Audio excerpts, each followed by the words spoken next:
Hey friends, welcome back to Shawnee on the Spot.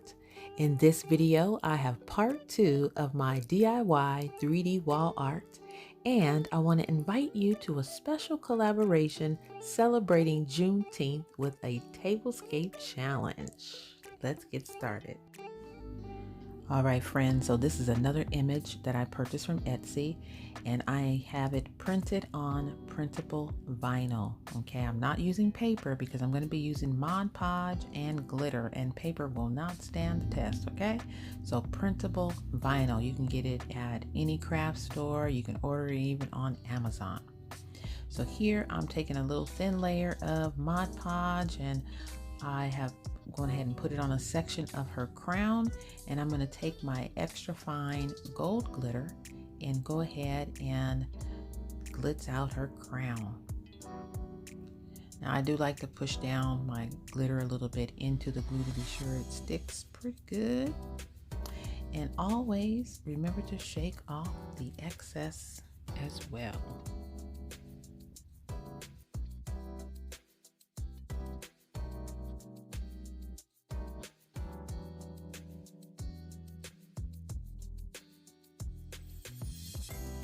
All right, as you can see, that was pretty simple to get that crown done. Now what you can do is when it's dry, you can go over it again with more Mod Podge and then more glitter, and that will give it a really nice texture, as well as making sure all the gaps are filled in. Now next, I'm going to go in with some black glitter. I had black glitter on hand. I tell you, these projects didn't cost me anything because all the materials I already had on hand. So all I did was use my imagination a little bit to create some beautiful decor for myself. So again, the black glitter, first of course I put my Mod Podge down in a thin layer, and then the glitter on top, and I am shaking off the excess. And I repeated that same thing on the second half of her hair. And you see how it turned out, and it's already glistening. And it's just glitter, y'all. Nothing extra, nothing else, just a little glitter and a little Mod Podge, and it's turning out so cute already. Now next I'm going to deal with her body, her bodice there, and I decided to use this glitter. Now this glitter I got around the holidays a couple of years ago because I was doing some DIYs for Christmas, and you see it has the green accent, a little red. Well, I thought this was perfect for the theme that I am going for. So I did mix a little bit of black in there on purpose, and so that is what it turned out to look like, and I absolutely love it.